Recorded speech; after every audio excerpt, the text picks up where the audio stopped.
Chers bien-aimés, que la paix et la grâce de Dieu vous soient données.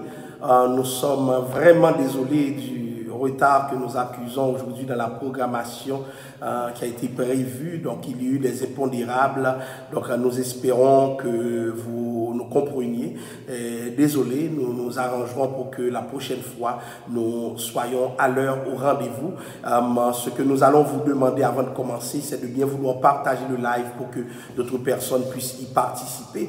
Et tandis que vous vous y mettez, nous en profitons pour vous dire que nous accueillons aujourd'hui d'excellentes invités. Malheureusement, nous sommes minoritaires sur la table, donc nous ne pourrons pas comme hommes faire l'équilibre, mais vous comprendrez, le Seigneur nous accompagnera. Avec Dieu, nous sommes majoritaires. Alors, sans aucune autre forme de procès, nous allons nous incliner pour la prière, et pendant que vous allez vous y mettre avec nous, nous vous demandons de bien vouloir partager le live. C'est le grand service que vous pouvez nous rendre. Nous allons discuter justement de cette fameuse question: maman, où est mon papa? Maman, où est mon papa? Prions le Seigneur. Dieu d'amour, Dieu de bienfaisance, nous voici, Père Saint, réunis dans ces lieux. Chacun, Père Saint, avec un arrière-plan pour discuter d'un sujet qui nous importe comme communauté fraternelle au Père, car souvent, oh Dieu, nous composons avec la monoparentalité et nous n'avons pas de solution toute faite, oh Dieu.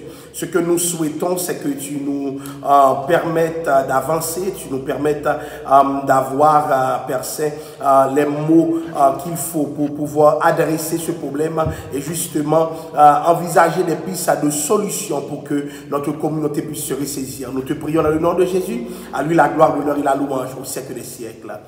Amen. Maman, où est mon papa? C'est ce sujet qui sera à l'ordre du jour. Je vais demander à mes panélistes de bien vouloir se présenter.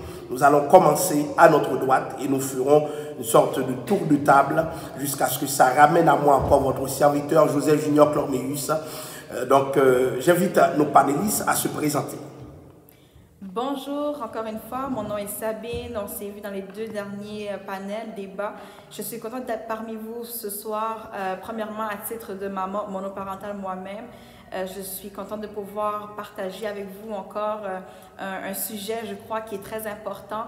Je viens aussi à titre de présidente de la Maison de Déborah, un organisme qui vient en aide et en soutien aux jeunes mères monoparentales de 16 à 30 ans. Et aussi à titre d'employée, parce que je travaille aussi pour le ministère du Travail, Solidarité sociale. Donc, c'est une clientèle que je déserve. Et je suis contente d'être parmi vous ce soir pour pouvoir partager, outiller et de la meilleure manière que je peux le faire. Merci. Bonjour, je suis Lucinda Clorméus. En fait, je suis invitée en tant qu'une personne qui a entrepris des études en psychologie justement pour comprendre le comportement, pour pouvoir aussi répondre à certains pourquoi. Donc aujourd'hui, je suis là, c'est pour partager mon opinion, pour partager aussi mon expérience avec certains groupes et justement c'est avec des jeunes femmes qui ont grandi sans père, des jeunes hommes qui ont grandi sans père. Donc je suis vraiment là pour donner mon opinion, pour parler de cette réalité qui malheureusement nous affecte beaucoup en tant que communauté. Bonsoir, c'est Fabienne Alec, travail social depuis de nombreuses années.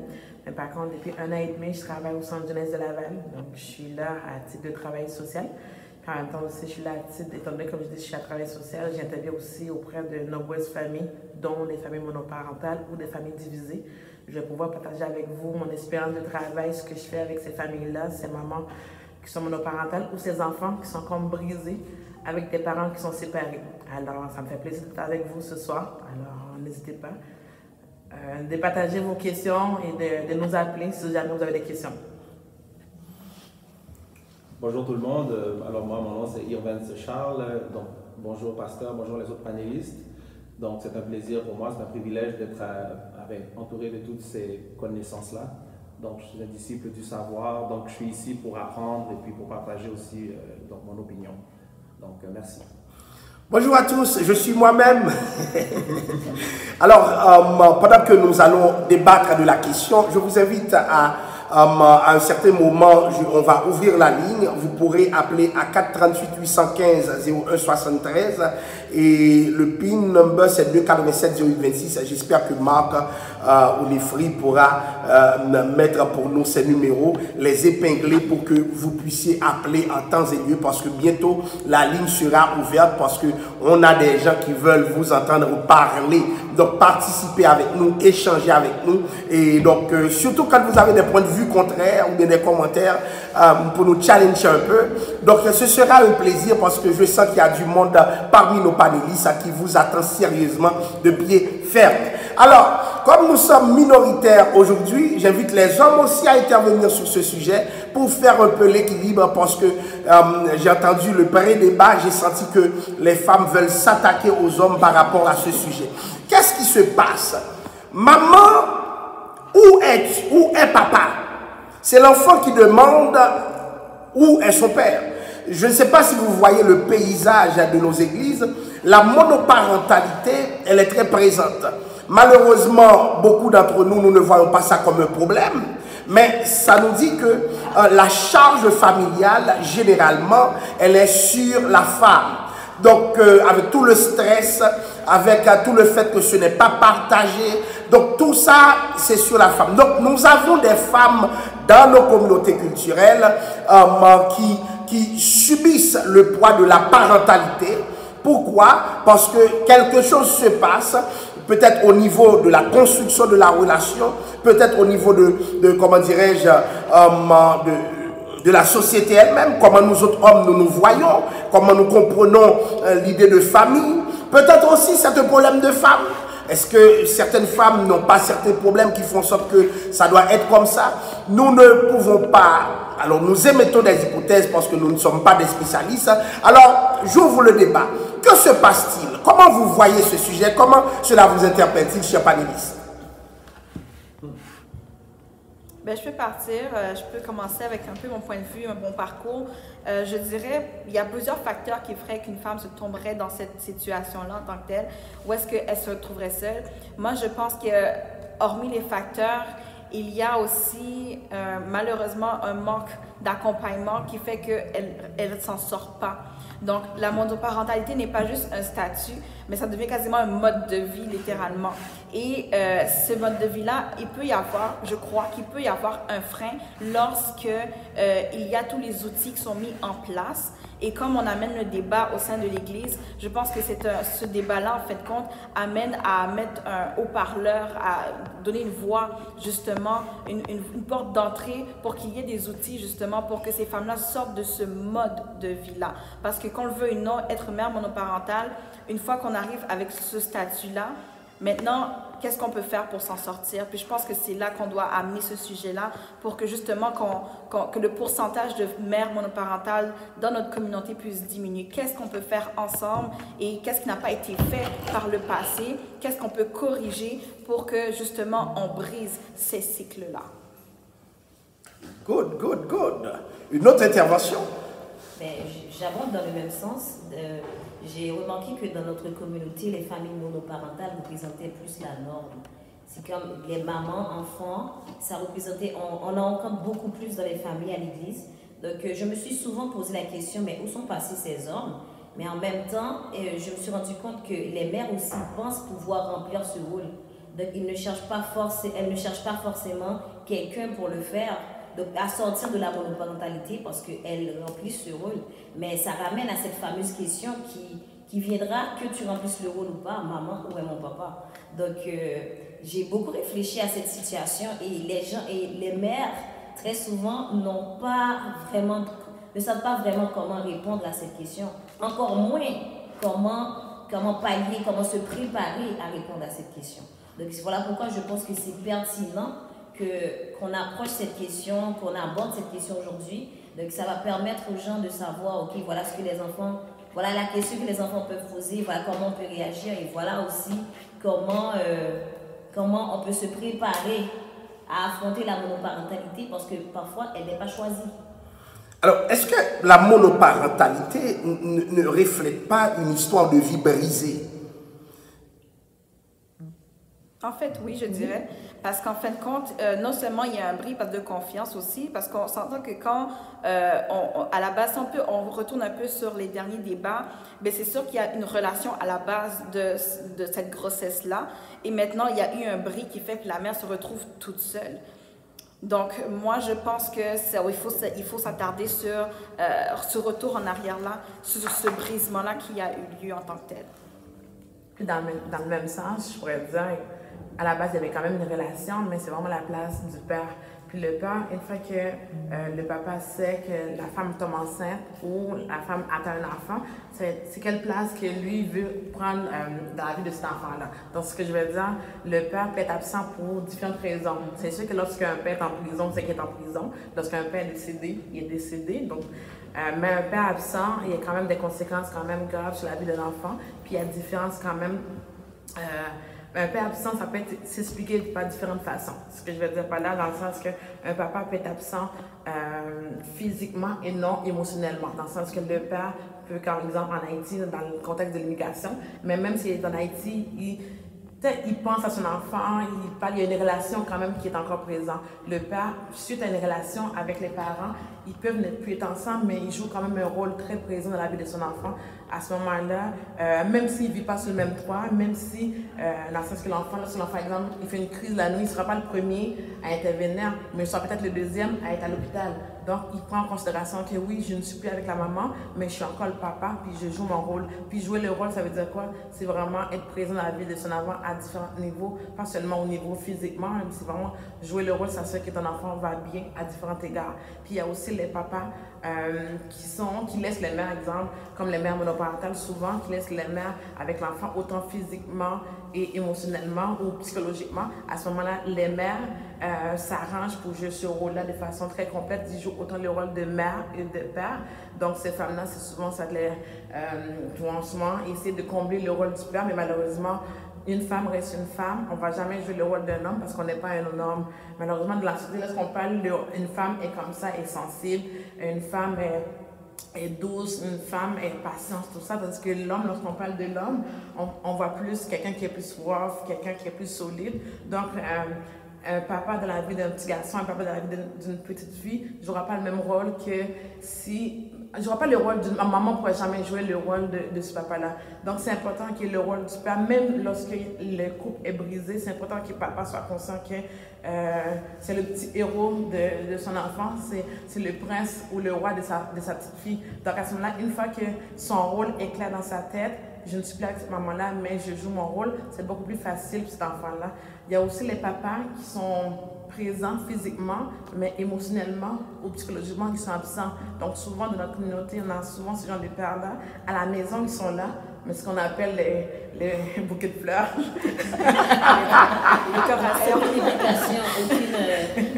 Donc, mais justement, c'est frustrant pour cet enfant-là parce que l'enfant voit ce père-là présent, il rentre à tous les jours à la maison, papa est là, mais papa est là juste physiquement. Donc, ça crée beaucoup plus de problèmes, entre guillemets, chez cet enfant-là parce qu'il dit, mais pourquoi il est là, il me sert à quoi? Donc, la frustration commence beaucoup plus jeune chez cet enfant-là parce qu'il dit, il est là, il ne me sert à rien, il ne joue pas avec moi, il ne m'écoute pas. Donc, il y a comme un détachement. Donc, le père, c'est comme un... Peut-être qu'il paye les factures, etc. Mais en tant que père, il ne joue pas le rôle du père. Donc, très jeune ou très tôt, il y a un détachement qui se fait entre cet enfant-là et papa. Donc, à ce moment-là, le détachement, ça amène quoi? Ça amène des sentiments de frustration sur l'enfant. À un moment donné, ça va être la peine, puis après, ça va être la colère. Bien, une fois que l'enfant arrive vers la colère, dans ce sentiment-là, oublie ça, il n'y a plus de relation. Donc, c'est comme si on est comme deux individus dans la maison, deux ennemis qui évoluent dans une maison. Donc, c'est difficile de reprendre la relation si quelqu'un de l'extérieur n'intervient pas. Donc, c'est tout ça que ça peut faire lorsque, à la base, un papa ne joue pas son rôle. Ça peut briser une vie, puis ça brise une vie vraiment. Mais je vois que la question est concentrée sur les hommes. On va faire l'équilibre. On va faire l'équilibre, je vous assure. Les hommes qui nous écoutent, ne soyez pas découragés. Il y a Marie Promise Mercier qui dit sur le groupe, sur le chat, sur le live là, la plupart des hommes sont des lâches, et un homme de répondre, Mackenzie Fonrose, bonsoir tout le monde, je ne suis pas d'accord que tous les hommes sont des lâches. Qu'est-ce que t'en dis, Maestro Irvens? Oh, c'est une bonne question. j'apprécie la question parce que beaucoup de fois, on met le poids sur l'homme parce que l'homme est le pourvoyeur, l'homme, etc. à tout. L'homme. Amen, oui. Mais sauf que ce qu'on doit comprendre, c'est que ce n'est pas tous les hommes qui sont des lâches. Ça, c'est trop, on exagère un peu trop. Moi, je pense qu'il y a certains hommes qui ont relâché, qui ont relâché prise et qui ne prennent pas leurs responsabilités, mais il y a juste un danger dans la généralisation. Sauf que, dans un autre sens aussi, dans mon équipe de soccer, je connais des parents, des papas qui ont lâché. Donc, des papas qui sont là, ça fait comme 1 an, j'ai un exemple, c'est un jeune que ça fait 1 an qu'il habite dans la même maison que son père et il ne parle pas avec son père. Ils habitent dans la même maison. Donc, ça, j'ai ce témoignage-là, je le comprends. Sauf que, est-ce que c'est la faute de l'homme? Est-ce que c'est la faute de ce système-là qui est là? Moi, je pense qu'il faudrait qu'on explore aussi la question de c'est quoi un homme? Puis, je ne pense pas que c'est ça qu'on va faire aujourd'hui, mais il y a beaucoup de choses parce que, comment je peux dire ça? C'est parce que les hommes d'aujourd'hui, comment être un homme n'est plus enseigné. Puis, être un homme, ça s'apprend. Oui. Et il faut cette éducation-là. Ça veut dire que si un homme n'apprend pas à être un homme, ça va être difficile qu'il puisse reproduire quelque chose qu'il n'a pas. Donc, en tant que société, maintenant, il faut qu'on inclue ces hommes-là. Parce que je comprends qu'on écrase les hommes parce que oui, ils ont des problèmes et ils ne s'impliquent pas assez dans l'évolution de l'enfant. Mais je pense qu'il y a une éducation qu'on doit commencer à faire à ces hommes-là pour qu'ils savent quoi faire. Parce qu'une femme, très tôt, elle sait quoi faire. Elle sait c'est quoi être une femme et elle sait comment aller dans cette communauté, dans la société. Elle sait comment aller chercher des ressources et tout pour s'équiper pour être une femme. Tandis qu'un homme, c'est plus difficile. Donc, je comprends que les hommes, on a beaucoup de lacunes. Ça, je ne vais pas le cacher. Mais sauf que moi, je suis optimiste. Je pense et je crois qu'avec l'éducation, on peut renverser cette vapeur-là. Et puis, avec ce qu'on fait aujourd'hui, ça va aider les hommes à se développer puis à comprendre le système et la situation. Et ça, je suis d'accord avec toi, parce que dans le sens que moi, je crois fermement qu'on est du sexe masculin au féminin, puis on devient une femme, puis on devient un homme. On devient un homme. Donc, d'où la raison qu'un papa qui est absent dans la vie d'un enfant ou dans la vie d'un petit garçon reproduit ce modèle-là. Parce que moi, je n'ai pas eu le modèle de papa. Je ne sais pas c'est quoi être un homme. Je ne sais pas c'est quoi être un père. Donc, c'est facile pour moi, une fois que je rencontre une femme, comment être avec cette femme-là, comment interagir avec cette femme-là, comment être un homme envers cette femme-là, puis comment être un père pour mes enfants futurs. Donc là, déjà, c'est de génération en génération, déjà, si à la base, tu ne joues pas ce rôle-là, parce que comme tu dis, on ne l'apprend pas, on ne sait pas c'est quoi être un homme, on ne sait pas c'est quoi jouer nos rôles, on ne sait pas c'est quoi nos rôles aussi, être un homme, c'est quoi les rôles des hommes, c'est quoi les besoins de mon enfant. Donc là, ça a juste des impacts, là, les conséquences qu'on risque de créer dans la vie d'un enfant. Puis les impacts, ça peut être quand même très fatal aussi. Moi, il y a une blague un peu là, c'est que, tu vois, l'ironie dans ça, c'est que, qu'est-ce qui m'a appris un homme? Un des éléments aussi qui m'a appris, c'est quoi être un homme? C'est une émission de télé, bien simple. Et c'est ironique, pourquoi je dis c'est ironique? C'est parce que ça s'appelle Cosby Show. Tu vois, donc Cosby, c'est tout ce qui se passe avec Cosby Show. Mais tu vois comment une famille de Noirs, tu sais, quand j'étais plus jeune, tu vois comment une famille de Noirs peut fonctionner, peut exister. Tu sais, comme on n'a pas besoin d'avoir des fusils ou des choses, des bling-bling, des affaires comme ça. Et ça dépend comment on apprend ces choses-là. Mais moi, quand je regardais ces émissions-là, ça donnait des indices, en plus de l'éducation que j'ai eue avec mes parents et tout, mais ça m'a donné des indices comment fonctionner en famille. Puis, je pense que c'est des choses un savoir-faire, que ce serait intéressant d'apprendre ça. Mais ce sur quoi j'aimerais attirer votre attention avant les autres débats, c'est un problème particulièrement grave dans nos communautés. Est-ce que, il y a Marie Chérie qui dit, est-ce qu'il n'y a pas un facteur culturel? Qu'est-ce qui se passe? Parce que c'est tellement grave. Moi, je me dis que d'ici 20 ans, nos églises ont plus de cas de monoparentalité que de cas de multiparentalité, de coparentalité si vous voulez. Je me demande d'ici 10 ans, 15 ans, si on n'arrive pas à toucher le problème de la monoparentalité, quelle génération qui va se mettre en place? Est-ce que dans notre culture, Parce qu'avant de dire le problème de l'homme, disons, est-ce que nous ne dirons pas c'est le problème de l'homme haïtien, de l'homme africain, parce que nous connaissons, qu'est-ce qui se passe? J'ai vu même un coup, les hommes ne se battent pas pour leurs enfants. On est venu même à ce point où l'enfant, c'est pas notre affaire. Qu'est-ce qui s'est passé?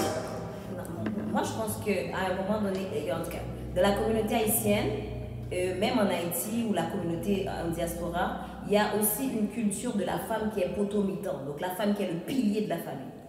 Donc le fait que la femme soit devenue pilier de la famille, il y a des responsabilités qui lui incombent naturellement, mais qui sont venues naturellement, c'est elle qui les occupe, c'est elle qui s'en préoccupe. Et malheureusement, le cas des enfants qui sont faits par deux personnes, un père et une mère, sont devenus le problème de la mère, ou le défi de la mère. Où la mère va tout faire pour que l'enfant réussisse. C'est comme les pères se détachent en voyant les mères remplir trop de rôles. Donc lorsque dans un couple, la mère remplit trop de rôles, ne laisse pas de l'espace au père, ben, ça fait que le père, à un moment donné, se détache complètement. Amen, oui. De toute façon... Amen, oui. Non, mais c'est vrai, mais en sachant que de toute façon, la mère va s'en occuper.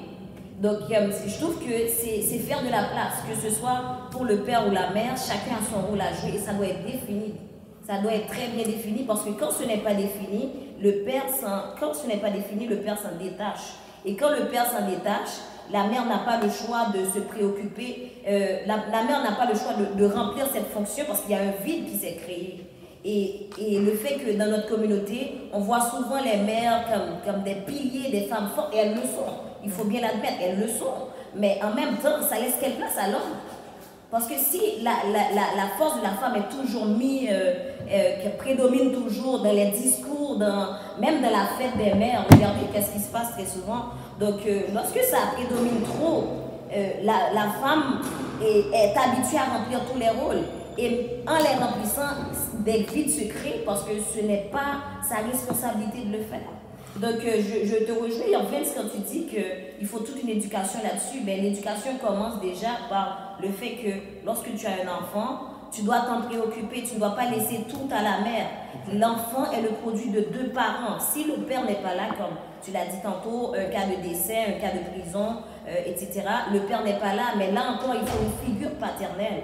La mère ne peut pas occuper les deux rôles, puis penser s'en sortir. L'enfant va peut-être s'en sortir sur d'autres domaines, mais il y a d'autres vides qui se créent émotionnellement, relationnellement. Et je pense que le problème doit être posé. Est-ce que les mères donnent la place au père? Est-ce que les pères veulent occuper les pères veulent occuper cet espace, cette place qui leur est incombée? Mais il y a le pasteur Beauville qui ajoute maman, où est mon papa? Il ne prend pas ses responsabilités. On lui définit ses responsabilités, ça lui pousse à être absent au fil du temps. La société québécoise ne l'a-t-il pas tué? Qu'est-ce que vous voyez? Donc, c'est une chose de parler, de poser le problème de la paternité, mais dans le contexte québécois, pour nos autres communautés culturelles, il y a une façon pour nous de rentrer. Est-ce que ce n'est pas le problème de la famille qui se pose d'abord, c'est-à-dire le problème du vivre ensemble, du vivre en couple? On dirait que certains hommes ne sont pas prêts. Et automatiquement, ça va déboucher sur un autre problème, le problème de la coparentalité. Est-ce que si nous réussissons à obtenir que les gens apprennent à vivre ensemble, on ne pourrait pas réduire ces cas de monoparentalité? Moi, je ne suis pas d'avis qu'il faut mettre le côté contexte québécois. Je pense que c'est de ramener en fait comment la famille gère ces situations-là, tout simplement. Parce qu'à la fin de la journée, effectivement, il y a le terme de coparentalité qu'on ne pense pas. C'est que du moment que le père n'est pas là, on n'encourage pas, c'est fini, oh, il n'est pas bon, et puis c'est fini, il y a une séparation qui est faite. Au lieu d'encourager la coparentalité, parce que être monoparental ne veut Le contraire de monoparental ne veut pas nécessairement dire je suis mariée avec toi. C'est le fait d'avoir en fait une figure parentale de deux sens, un père et une mère qui prennent en charge l'enfant autant au niveau monétaire, aussi émotionnel. Donc souvent il y a une coupure qui est faite, même s'il n'y a pas, le couple n'existe pas, il y a une coupure qui est faite et il n'y a aucun encouragement au niveau de la coparentalité parce que c'est fini, ça ne marche pas. S'il n'y a pas de mariage, si on retourne un petit peu dans le dernier panel, s'il n'y a pas de mariage, mais c'est fini, il y a une dispute, il y a un bris qui est fait, on ne va rien encourager. Et là, ça fait plusieurs cas comme ça de monoparentalité, mais je ne pense pas que c'est nécessairement à cause de la société québécoise. Il y a un travail qui n'est pas fait aussi au sein de nos communautés, qu'on le veuille ou non. Et puis, on peut retourner aussi la façon que, au niveau éducationnel, quelle éducation l'enfant a eu, quelle éducation le papa a eu chez lui, quelle éducation la mère a eu de son côté à elle. Est-ce qu'elle est faite pour faire tout dans la maison? Est-ce qu'il y a une relation qui est faite en sorte que cet enfant-là va grandir avec une figure paternelle, ou quelle figure paternelle que la mère ou le père avait aussi? Donc, il y a beaucoup de choses qui se posent, mais je ne pense pas qu'on peut mettre ça sur le fait au niveau société québécoise. Oui, la monoparentalité, je crois que c'est un problème sociétal aussi, parce que c'est pas juste dans notre communauté, c'est pas juste à l'église, on le voit à l'extérieur. Il y a même des programmes spéciaux juste pour les mères monoparentales, tellement que il y a un problème. Maintenant, qu'est-ce que nous on peut faire de différent pour pas ressembler nécessairement à faire différent de la société, quoi. Donc à la fin de la journée, je pense que il faudrait se différencier justement en encourageant l'unité. Puis ça, on l'a pas. Culturellement parlant, on a un petit peu de misère à avoir des dialogues, à avoir des conversations, à communiquer. Donc déjà, à la base, il y a quelque chose qui n'est pas fait, il y a quelque chose qui n'est pas là. Voilà. Mais il y a des femmes aussi, j'entends dire, qui veulent juste avoir un enfant. Oui. Il faut prendre ça aussi en considération, et ça, c'est un facteur sociétal. Autrefois, on avait moins cette catégorie de femmes. Il y a des femmes qui ne veulent pas vivre ensemble. Le vivre ensemble ne participe pas dans leur vision des choses, de la mentalité. Elles veulent juste avoir des enfants. Nous savons que dans le monde non chrétien, il y a même ce qu'on appelle des banques de sperme. Donc, autrement dit, on cherche des géniteurs et non des pères. Donc, le discours a changé. Et quand on parle du contexte québécois, ben maintenant, un père, une mère, d'ailleurs, moi, au niveau de l'acte de naissance, je ne suis pas présent comme père, là, je suis l'autre parent. Et ça change beaucoup de choses. Ça change beaucoup de choses. Donc, il y a beaucoup d'éléments qui nous disent que la famille, comme nous la connaissions avant, disparaît. Il y a d'autres choses qui se mettent en place dans cette communauté. Mais maintenant, nous autres communautés culturelles, nous sommes fragilisés, comme disait Sabine. Il n'y a pas d'éducation sur le sujet. Mais je pense que peut-être à l'amont, devrions-nous aborder le problème en disant, mais lorsque vous voulez vivre ensemble, il devrait y avoir des cours sur la parentalité, n'est-ce pas? Qu'est-ce que vous pensez? Parce que c'est pas vrai que du jour au lendemain, la personne débarque dans un couple, il y a un enfant, puis automatiquement, il sait comment être parent, c'est comme si c'était un instinct. Pour d'autres, c'est facile. Moi-même, la première couche, j'ai trouvé que c'était pas converti. Donc, je pense qu'il revient, c'est moi comme moi, là. Puis, ensuite, les autres couches, on s'est habitué. On s'est habitué. Mais maintenant, il y a des gens qui sont plus prédisposés à vivre la parentalité, mais il y a des gens qui sont moins disposés à vivre la parentalité. C'est comme les couples. Il y a des gens qui peuvent vivre en couple éternellement. Mais un enfant vient, c'est compliqué. Il y a d'autres types comment dirais-je, de personnes, de profils. Donc, il y en a des profils variés. Mais ce qu'on sait, c'est que la tendance, aujourd'hui, dans nos communautés, et on voudrait arrêter ça, on n'a pas encore discuté sur l'impact sur les enfants. Hein? L'impact sur les enfants, donc cette mouture, on va l'aborder dans le débat bientôt. Mais on pourrait se demander, c'est quoi les pistes de solution? On en a parlé plus ou moins chacun d'entre nous. J'aimerais rapidement on a parlé des modules, puisqu'il y a des gens qui nous écoutent qui aimeraient savoir c'est quoi les pistes de solution. Des modules de formation et avant le mariage, bien entendu, pour leur préparer à la parentalité. Est-ce que vous voyez d'autres solutions encore qu'on pourrait envisager, explorer pour pouvoir changer la donne? Moi, la solution que je vois, c'est surtout le fait d'apprendre aux gens que lorsque tu es en couple, les responsabilités évoluent à un moment donné. À un moment donné, tu as des responsabilités envers l'autre personne. Mais immédiatement qu'il y a un enfant, peu importe si ta relation avec l'autre personne se termine, ta relation avec l'enfant continue jusqu'à la fin de sa vie. C'est vraiment une responsabilité que tu prends, je ne dis pas éternellement, mais jusqu'à ta mort. Donc, très souvent, lors des ruptures, on voit des pères se dissocier de la femme et de l'enfant. Ce qui est c'est ça qui crée des graves problèmes c'est ça qui crée les problèmes économiques de la monoparentalité, des pères qui se dissocient autant de la femme que de l'enfant. Mais l'enfant n'a pas choisi de naître dans ce couple. L'enfant n'a rien à voir par rapport au fait que tu n'as pas pu sauver ton couple. Autrement dit, est-ce qu'on ne devrait pas maintenant, quand les gens, parce que l'Église n'est pas habituée avec le discours de la séparation alors que c'est monnaie courante, maintenant est-ce que quand les gens se séparent, on devrait leur dire, bon, on comprend vos chicanes, si l'Église voit qu'elle ne peut pas empêcher la séparation, est-ce que l'Église ne devrait pas venir plaider pour l'intérêt des enfants? C'est-à-dire, comment vous envisagez occuper les enfants? Comment vous envisagez être présent dans la vie des enfants de manière conjointe? Ou bien même si vous êtes accès, est-ce que l'Église devrait avoir un rôle plus ou moins dans cet aspect? Ben moi, je pourrais parler pour moi. Comme je dis, je travaille au centre jeunesse, je travaille à la DPJ. Donc, ce genre de situation-là, on les vit quand même assez souvent. Dans le sens que lorsqu'il y a une séparation, comme tu disais tantôt, souvent le papa va disparaître dans le décor. Mais parfois aussi, c'est la mère aussi qui prend tout en charge, qui t'es plus dans ma vie, donc c'est mon enfant, je m'en occupe. Donc, qu'est-ce que ça fait? Elle crée une coupure entre...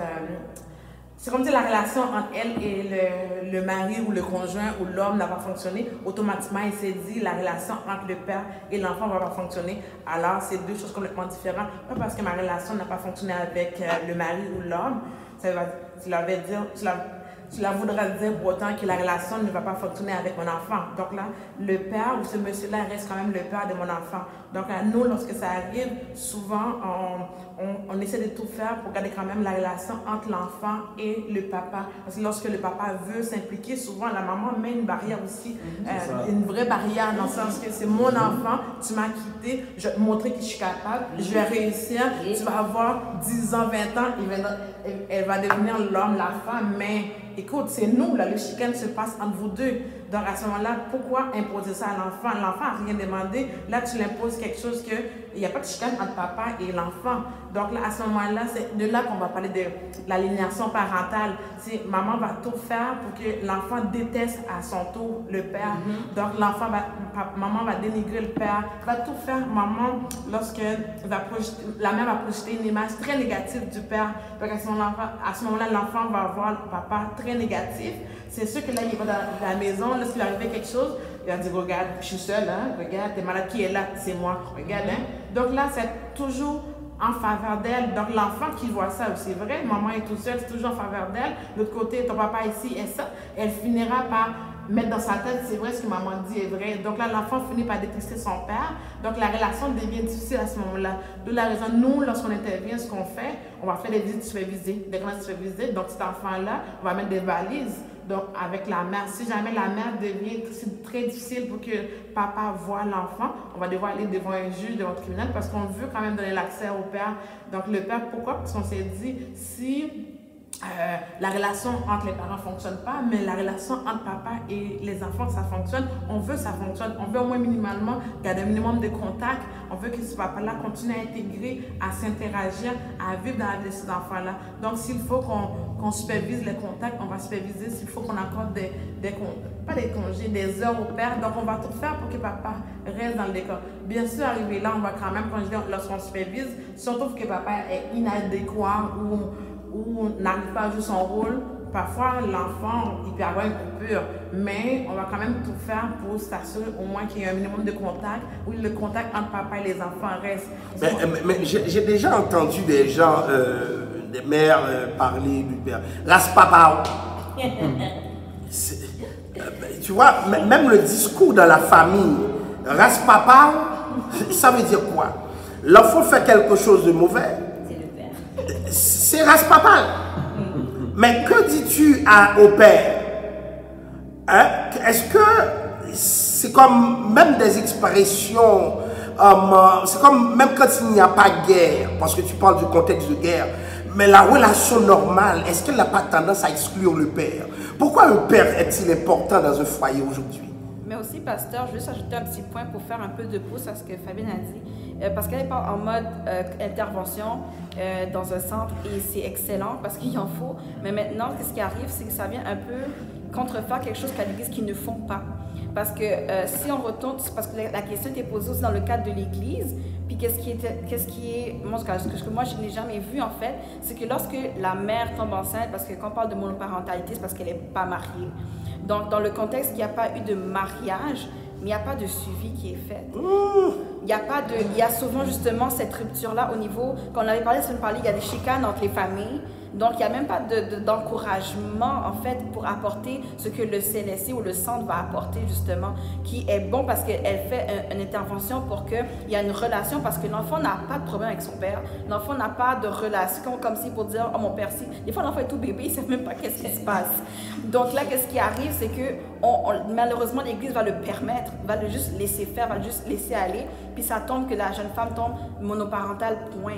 Maintenant, il n'y a pas de « je m'assois avec » entre parenthèses, mon pasteur, mon leader, pour savoir comment ça va, comment tu vas, et où son père, est-ce que tu veux qu'on s'assoie ensemble avec lui pour voir qu'est-ce qu'on peut faire pour encourager justement cette relation-là avec l'enfant, parce qu'à la fin de la journée, comme elle a dit tantôt, l'enfant n'a rien demandé.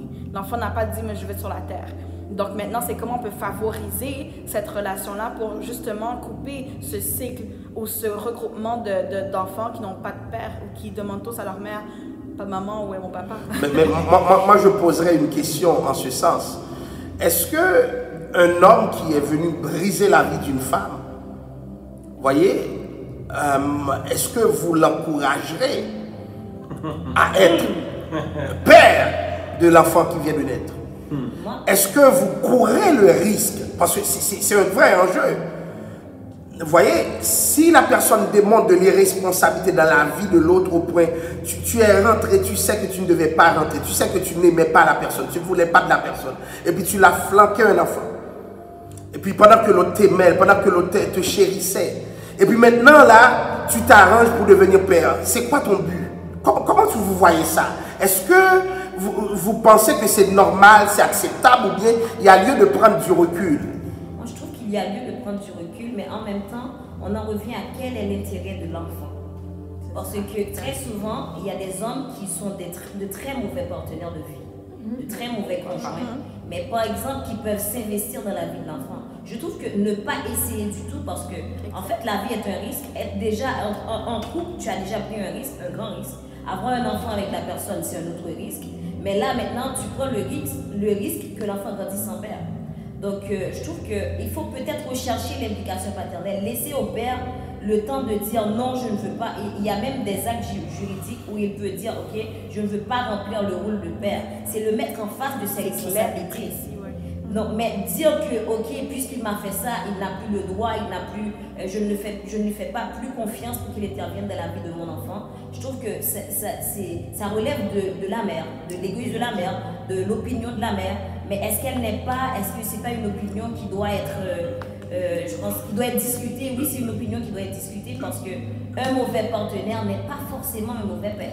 Ah, alors, pour juste faire la pousse à ce que tu dis, exemple, lorsque l'enfant naît, si dans l'acte de naissance, le père c'est écrit inconnu, c'est plus facile pour la mère de faire ce qu'elle veut. C'est écrit inconnu. Mais du moment que le père est déclaré sur toute la société québécoise, on devient, c'est un petit peu plus difficile. Ce que je veux dire par l'exemple, un papa qui est déclaré dans l'acte de naissance, même si vous êtes séparés, même si ça fait 10 ans, 15 ans, nombre d'années, ok, et que tu vas devoir, tu voyages, ça prend l'autorisation du père, même si tu es au bout du monde. Donc là, tu imagines cet enfant-là qui n'a jamais connu son père, mais il porte le nom de ce monsieur-là. Puis là, pour voyager, ça prend son autorisation. Pour exemple, avoir un suivi psychologique, tu sais, il y a des besoins des affaires au niveau des soins de la santé. Du moment qu'on sait que vous êtes séparés, ça prend l'autorisation du père.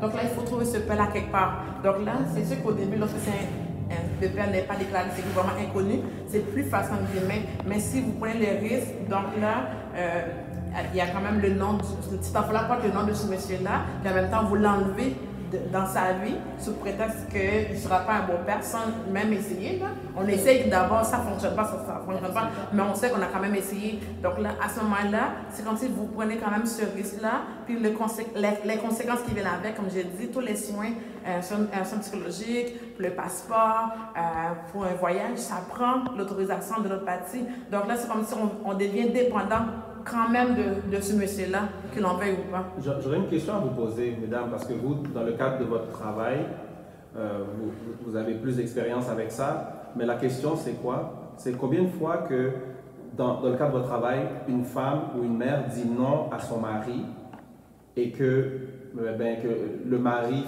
fait des efforts pour revenir dans la vie de l'enfant? Est-ce que c'est monnaie courante ou est-ce que c'est quelque chose de rare? Je veux juste savoir. personnellement. Je ne sais pas si vous voyez la question un peu. Oui. Oui, c'est comme si maman ne veut pas, mais monsieur papa essaye. Exactement. Exactement.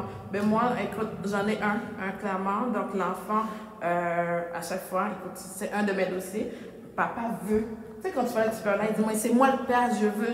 Puis maman dit, non, moi, depuis la journée que la relation s'est terminée, puis c'était fini. C'est quel mot que tu n'as pas compris? Donc, c'est ça. Puis la petite fille, présentement, écoute, elle a 18 ans. Donc, le fait, comme je disais tantôt, la mère a tellement dénigré le père. Donc, pour elle, papa est juste méchant. Et elle n'a que des images négatives de son père. Donc, peu importe les efforts que papa a tenté dans le passé, ça n'a rien porté comme fruit parce que pour elle, papa est négatif. Donc, je sais qu'à un moment donné, papa a débarqué à son école, à son issue. Donc, elle n'a pas aimé. Donc, ça fait juste dire, regarde, maman me l'avait dit, regarde qu'est-ce qu'il a fait. Donc oublie ça, c'est une relation malgré lorsque tu entends parler de papa. Mais c'est ma fille, je veux, dis-moi combien je dois dépenser, qu'est-ce que je dois faire. Mais oublie ça, ça n'a jamais fonctionné parce que la mère a tellement bloqué, qu'à un moment donné, que l'enfant est tellement dans le négatif que cette relation-là n'a jamais fonctionné. Okay. Mais on voit tellement de modèles monoparentaux où les enfants réussissent. C'est ça, c'est parce que très souvent les mères disent, ok, moi je peux m'occuper de mon enfant, je peux m'occuper de son succès, de sa réussite, en faire un homme, en faire une femme, en faire un bon citoyen. Mais on voit tellement de ces modèles que les femmes pensent que, ok, je peux relever ce défi toute seule. Je peux relever ce défi, donc même si je dénigre le père, en oubliant que le père fait partie de l'enfant. L'enfant est le produit de deux gamètes. Un mâle, une femelle. Donc très souvent, les mères ont ce discours de toute puissance dans la vie de l'enfant et je trouve que c'est une question qu'on devrait se poser. Où est la place du père? Et à toutes les situations, c'est comme dès la conception jusqu'au développement optimal de l'enfant, où est la place du père? Laisse la place au père. Mais maintenant, il y a le facteur sociétal sur lequel nous devons revenir. Parce qu'on a fait remarquer, il y a l'aspect économique et juridique qui vient jouer dans la balance. L'allocation familiale va directement à la mère. Un père qui se divorce d'une femme dont il a 4 enfants avec elle, sa vie est ruinée après le divorce avec ce qu'on appelle la fameuse pension alimentaire. J'ai vu un père supplier une femme pour lui dire « Ne me donne pas la pension alimentaire, je t'en supplie, je ferai tout ce que tu veux. » Ça, on ne me raconte pas ça. La famille dit, tu as choisi de me faire du tort, tu vas payer ça. C'est pas, non, ce sera bien, c'est pour ton enfant. Mais maintenant, ce qu'on sait, c'est au prorata aussi, des revenus de chacun des couples. Donc, mais il y a des hommes qui estiment qu'ils pourraient rouler une nouvelle voiture si jamais il n'y avait pas ce contexte de pension alimentaire. Donc, c'est comme le contexte en sorte que les hommes sont généralement perdants puisque par défaut, à moins qu'il y ait un problème majeur, c'est à la femme qu'on accorde cette possibilité de garder l'enfant. Il y a des contextes de garde partagée aussi. Mais maintenant, comment parler à ces hommes qui reçoivent une pension alimentaire pour leur dire « C'est quand même ton enfant, tu ne peux pas le laisser tomber. C'est pas une pension alimentaire qui fait en sorte que tu t'enlèves dans la parentalité, tu te dis, ben, tu punis l'enfant, je connais quelqu'un qui, automatiquement, qu'il a reçu la pension alimentaire à 21 ans de l'enfant, je me rappelle, et il a bu une champagne pour dire, oh merci Seigneur. Il n'a jamais parlé à cet enfant. C'est comment dirais-je, le rapport, quand nous parlons du contextuel, notre rapport au droit comme communauté culturelle aussi, pour nous autres, c'est une punition ou bien une formule qui nous dit « pousse-toi ». Alors que la société agit, pourquoi? Pour protéger l'intérêt supérieur de l'enfant. Est-ce qu'il ne devrait pas y avoir un nouvel enseignement sur ces paramètres pour dire que le juge, lorsqu'il prend la décision de te donner une pension, ne veut pas finir avec toi. Au contraire, il essaie de protéger l'intérêt supérieur de l'enfant. Et c'est pour cela qu'il est en train d'intervenir parce qu'il ne sait pas si tu vas vouloir aider, comment tu vas faire, etc. Donc, c'est important pour lui d'intervenir. Donc, est-ce qu'il n'y a pas une éducation à se faire à ce niveau? On voit tellement des pères qui ne s'impliquent pas. Des pères qui ne s'impliquent pas parce que ça a été fait à un moment. La pension alimentaire a été intégrée à un moment donné dans la législation. C'est parce qu'il y a eu des problèmes. C'est parce qu'il y a eu des problèmes. Et ce n'est pas juste un juge qui s'est réveillé un matin qui dit bon, ok, on va instaurer la pension alimentaire. Non, il y a eu des problèmes. Et pour pallier à ce problème, économique surtout, ils ont instauré la pension alimentaire. Mais en même temps, on en revient à l'intérêt de l'enfant. Est-ce qu'un enfant peut être un instrument de vengeance? Oui. Parce que l'enfant devient un instrument de vengeance. Le père dit, ok, on n'est plus ensemble, je ne vais pas m'occuper de l'enfant. La mère dit, on n'est plus ensemble, tu ne vas pas voir ton enfant. Donc l'enfant devient un instrument de vengeance. C'est comme les parents laissent les tribunaux s'occuper de l'intérêt de l'enfant, alors que ce sont eux qui devraient s'en soucier. Et voilà le danger en fait. C'est qui se soucie de l'intérêt de l'enfant. C'est pour ça que les tribunaux doivent absolument s'occuper de ce problème, parce que les parents s'amusent à Ils se lancent la balle. justement, ils se lancent la balle, à se chicaner entre eux, à régler leurs propres problèmes personnels en sachant qu'il y a un petit être qui n'a rien demandé lui. Mais il y a quelqu'un qui dit, c'est Valérie Percival, l'homme n'a pas brisé la vie de la femme, il n'a pas forcé la relation sexuelle. La femme ne s'est pas protégée et est devenue enceinte. Ils étaient tous les deux à l'origine du bébé. Il ne faut pas tout mettre sur le dos de l'homme. Les deux ont foiré. Qu'est-ce que vous en pensez? Qu'est-ce que vous en pensez? J'aimerais jouer sur ce panel ou des tests pour avoir leur réaction. Monsieur, si vous m'écoutez, vous me manquez là où vous êtes. Mais c'est parce que, tu vois, on vit dans une société quand même que la femme est indépendante. Okay? Elle a une indépendance, et même lorsqu'elle a l'enfant, c'est son pro-choix. Tout est le choix, tout relève de la femme. Et d'un autre côté, maintenant, culturellement, on a des hommes qui veulent tout remettre à la femme. Tu vois, la charge d'élever l'enfant est sur la femme. Tu sais, on a comme une sorte de culture qui va dans ce sens-là. Donc là, maintenant, ce qu'on est en train de dire, c'est comme si on est en train de renverser la vapeur. Parce qu'on est en train de dire à l'homme de prendre cette charge mentale et de l'assumer aussi. Parce que maintenant, c'est ça qui est en train d'arriver. C'est parce que le fait que l'homme relâche, c'est aussi un peu, je ne vais pas le dire, mais c'est un peu dans une culture. C'est comme dans une culture parce que la responsabilité est mise sur la femme.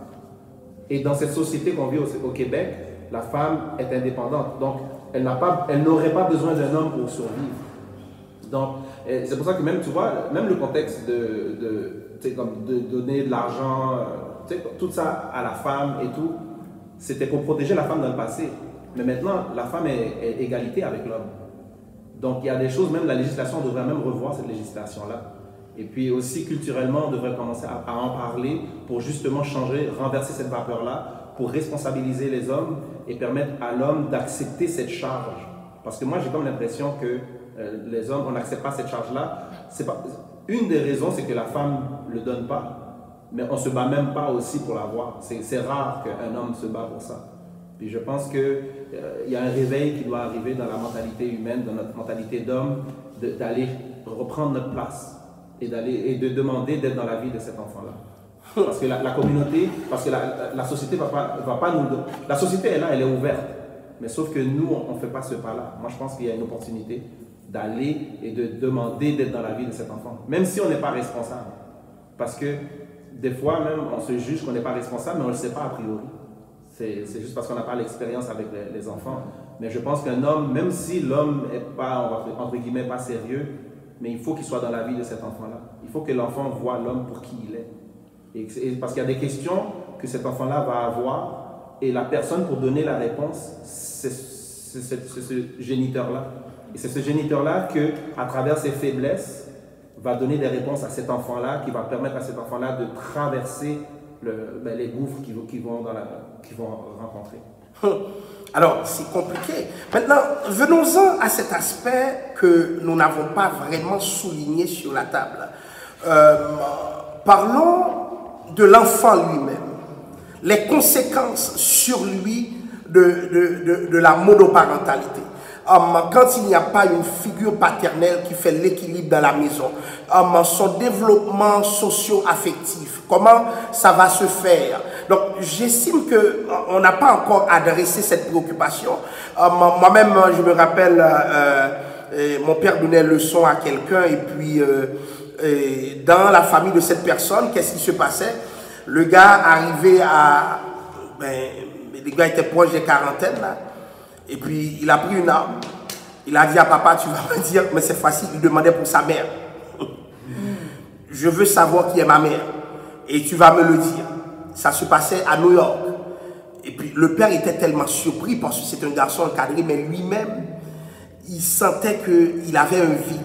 Ça veut dire que de part et d'autre, parce qu'il y a aussi, on n'a pas parlé des hommes monoparentaux. Donc, c'est de part et d'autre. Être élevé sans mère, c'est un problème. Être élevé sans père, c'est aussi un autre problème. Nous ne pouvons pas, comment ça se passe pour les enfants?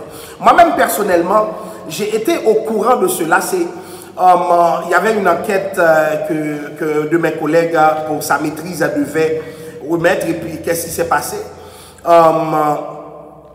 Il est venu à l'église pour me demander de lui présenter des enfants issus de familles monoparentales. Aucun de l'église n'a voulu se prêter à l'exercice. Et il me disait qu'il s'arrangerait pour venir avec des psys au cas où l'un d'eux commence à pleurer. Parce qu'il était prévu au cours de l'entrevue que quelqu'un pourrait fondre en larmes. Parce qu'il y a des séquelles dont les gens ne parlent pas. C'est-à-dire, nous pouvons avoir nos enfants à l'église correctement, et puis ces enfants vivent un problème parce qu'ils voient d'autres avec leur père, leur mère, mais ils se demandent, mais pourquoi moi c'est pas comme ça? Parce que l'enfant procède par imitation. Est-ce que vous prenez la mesure ici de ce problème, des séquelles? Est-ce que vous avez entendu? Est-ce que vous voulez en partager avec nous? On a des gens sur la ligne aussi qui ont vécu ça, donc qui ont vécu tout seuls. Est-ce que ça a des impacts sur eux qu'ils aimeraient partager avec nous? Moi, j'ai déjà animé un focus group où c'était une dizaine de jeunes filles et il y avait beaucoup de questions, mais la question sur laquelle on a passé plus de temps et qui a créé beaucoup plus d'intensité émotionnelle, c'était le fait d'avoir grandi sans père. Et grandir sans père, c'est le fait que le père soit absent physiquement ou présent physiquement, mais non impliqué. Et les filles, les jeunes femmes, c'était même pas des... Il y en avait qui étaient déjà dans la vingtaine et plus. Les jeunes femmes pleuraient et pensaient surtout que le fait qu'elles aient des problèmes relationnels relevait beaucoup de l'absence du père. Et qui reconnaissaient que dans un partenaire, dans un copain, dans un chum, elles recherchaient un père. Et il ne faut pas, et autant que la mère, le vide, l'absence laissée par la mère peut avoir des impacts, autant que l'absence du père peut avoir des impacts. Donc, il est important que l'enfant ait une figure maternelle et une figure paternelle et que l'enfant s'approprie son histoire aussi. Parce que c'est difficile pour la mère de dire à l'enfant, d'expliquer à l'enfant qu'est-ce qui s'est passé. J'ai fait une erreur de jeunesse, j'ai fait un mauvais choix, ou voilà qu'est-ce qui est arrivé avec ton père. Et lui, il a fait un mauvais choix, il est parti, il nous a laissés. C'est difficile de tenir ce genre de discours. C'est difficile d'assumer que oui, il y a des pans de mon passé que je n'aime pas partager, mais c'est aussi ton passé. Et que je dois te les restituer pour en faire une personne complète, pour combler ce vide chez toi.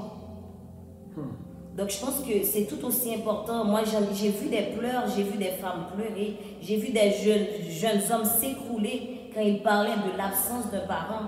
Donc je ne pense pas que ce soit quelque chose sur lequel on peut passer, fermer les yeux. Peu importe que la personne paraisse combler la réussite sur plusieurs points de vue, mais il y a quelque chose en dessous. Si on gratte un peu, on va le voir. Et très souvent, lors des entretiens psychologiques, pourquoi d'après vous on en retourne au père? Pourquoi on en retourne à l'enfance? Pourquoi on en retourne à la relation aux parents? C'est parce que c'est très important. C'est l'un des pans du développement de l'enfant qui est extrêmement important. On les appelle les autrui significatifs. C'est extrêmement important pour un enfant de grandir avec des figures paternelles, des figures parentales qui font du sens, responsables. Moi, je pense aussi que l'aspect psychologique de l'enfant est souvent sous-estimé dans ce genre de contexte-là. Parce que l'enfant qui grandit sans père, c'est aussi, je trouve qu'il y a une instabilité qui est là. C'est un enfant qui va à la garderie, que tout le monde dessine une famille complète, puis l'enfant dessine genre juste une mère. Bon, comment je parle personnellement, je peux faire un petit témoignage. Ma fille avait décidé tous les cousins et cousines en fait, parce que, donc tu sais, c'est ne pas être comme les autres. c'est grandir avec ce manquement-là. Mais la chose qu'on ne sait pas aussi, c'est que l'enfant aussi, il a son propre cerveau, hein. Il a sa propre façon de penser, il a son propre développement. Puis il y a des affaires que l'enfant ne va pas nécessairement te dire, mais tu vas le voir dans le comportement, tu vas le voir dans sa façon de réagir, tu vas le voir dans sa façon d'interagir avec les autres aussi. Donc, ça peut être des enfants super affectueux parce qu'ils cherchent tellement l'affection. Il y a des enfants tout simplement qui vont avoir des troubles de comportement parce qu'il manque il y a des instabilités. Et toutes ces choses-là, toute cette enveloppe psychologique-là, moi je trouve que c'est beaucoup sous-estimé au sein de notre communauté auprès des enfants. C'est comment? Ben, la mère est monoparentale. Mais on s'attend à la mère qui est monoparentale, mais on oublie qu'il y a l'enfant qui n'a pas de père ou qui n'a pas de mère. Et maintenant, ces enfants-là grandissent et il y a des troubles, souvent, ils vont être étiquetés. Et puis ça peut être lourd à long terme aussi. Puis ça, on n'en parle pas non plus de ces étiquettes-là qui sont mises à ces enfants-là. Des fois, c'est triste à dire, mais souvent, ils vont par secteur aussi. Par exemple, dans le ministère du Travail, par exemple, quand on regarde les données, on peut voir que par secteur, on va dire Montréal-Nord, par exemple, il y a un gros taux de monoparentalité. Donc, on va voir par secteur comment c'est troublant, comment il y a des organismes sur ces lieux-là, justement, pour venir en aide, parce qu'on sait que ce secteur-là, c'est important. Mais on va voir qu'il y a beaucoup de travailleurs sociaux, de psychoéducateurs dans ces coins-là aussi. Mais excusez-moi, mais parallèlement, Montréal-Nord a la plus grosse proportion d'églises. Est-ce que c'est parce que les églises de Est-ce qu'on ne pourrait pas réunir les églises et puis leur demander de prier? Qu'est-ce qui se passe? Comment voyez-vous la question? Mais vous faites suite à ce que tu dis tantôt, c'est parce que l'affaire, dans notre communauté, l'enfant n'a pas sa place. L'enfant n'est pas considéré comme une personne. C'est le problème. Une fois qu'on va considérer l'enfant comme une personne qui a des besoins, okay, à ce moment-là, on va pouvoir s'attarder au problème. Ce que je veux dire par là, l'enfant qui est né, là, on s'est dit, mais il y a une maman qui n'a pas de père ou un enfant qui n'a pas de père. Mais à ce moment-là, mais l'enfant, on ne se préoccupe pas de ses besoins en tant que physique, financièrement, que psychologiquement. Donc, cet enfant-là qui grandit avec un vide, oui, maman va essayer de tout faire, on va essayer de combler les besoins de cet enfant-là, va essayer comme jouer le rôle du père, va essayer de jouer le rôle de la mère et du père, mais en même temps, on sait très bien qu'une maman, comme je disais tantôt, ne sera jamais un papa, désolé. Donc, là, cet enfant-là qui grandit avec un vide, ça fait quoi? Ça fait que c'est un enfant qui grandit avec des remises en question. Est-ce que c'est à cause de moi? Est-ce que c'est à cause de moi que papa est parti? Qu'est-ce que j'ai fait? Problème d'estime. Exactement, il y a l'estime qui est quand même attaquée. Donc, l'enfant se questionne beaucoup. Maman, ouais, papa, à l'école, à la garderie. Maman, papa, un tel est venu souvent. Papa, un tel est venu. Papa, un tel est venu. Papa, un tel est ramène souvent. Papa, un tel souvent. L'enfant sait que la maman de l'autre enfant est là, mais souvent à la maison, maman, tu sais, papa est tel, papa est tel, papa est tel. C'est quand je vois papa, c'est quand je vois papa. Est-ce que papa va être là aussi? C'est des questions qui sont très jeunes, les enfants se posent. Puis comme je disais aussi, à l'école, à la garderie, souvent c'est très jeune, mais à l'école, au niveau du primaire, là, on va avoir des troubles de comportement, des problèmes que parfois l'école va dire, mais c'est quoi le problème? Mais pourquoi l'enfant a des troubles? Pourquoi l'enfant est aussi perturbé?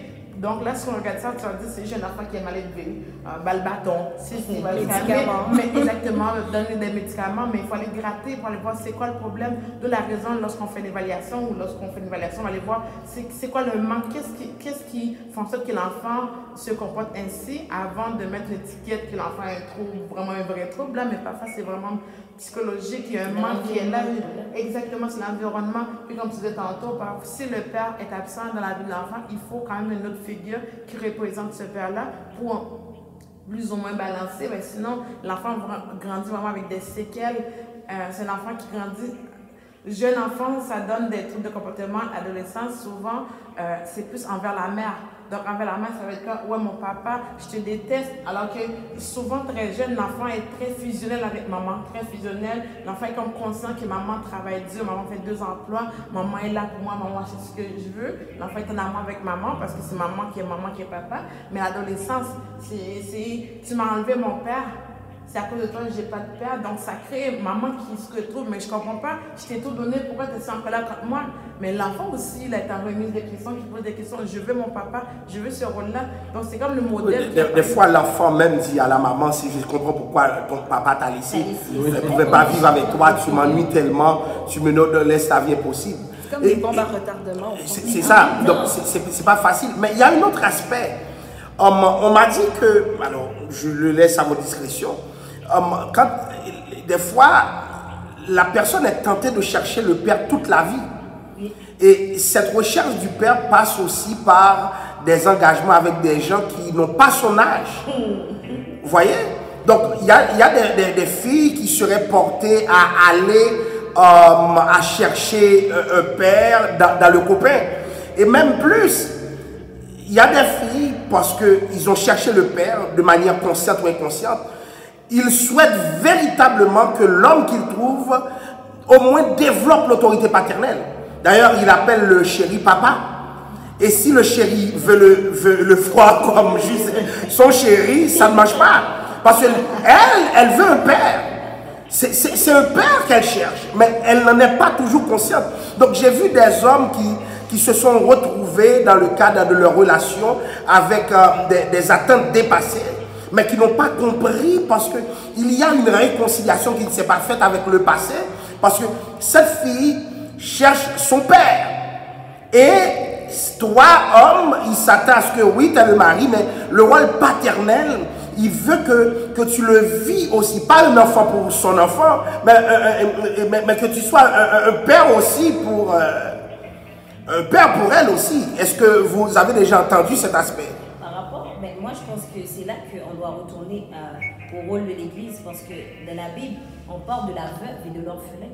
Donc de nos jours, ce n'est plus la veuve et l'orphelin, donc c'est les mères monoparentales, les veuves et les orphelins.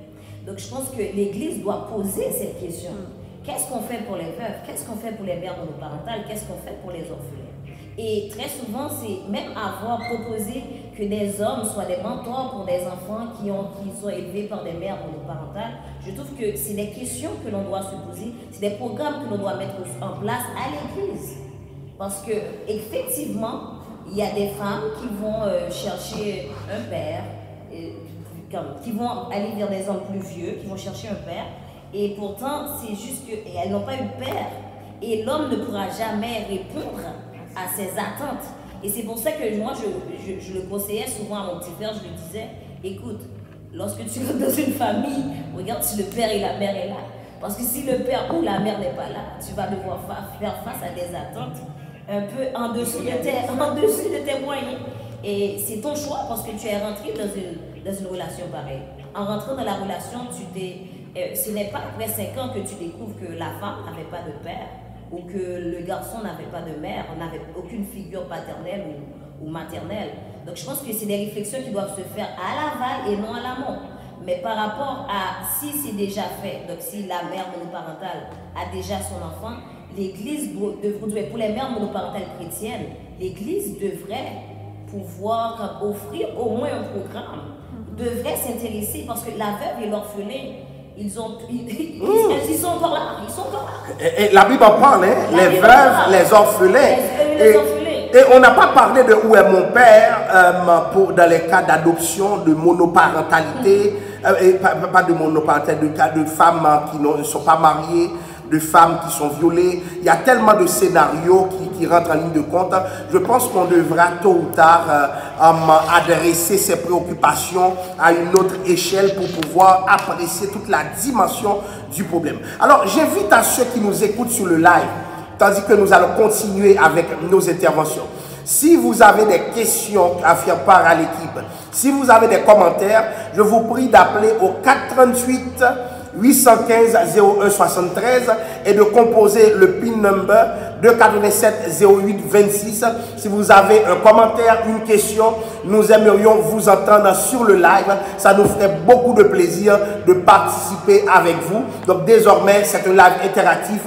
Et ne passez pas seulement dans le fil d'actualité, mais participez aussi à travers, comment dirais-je, notre numéro de téléphone. Nous aimerions entendre votre voix. Alors, nous continuons le débat.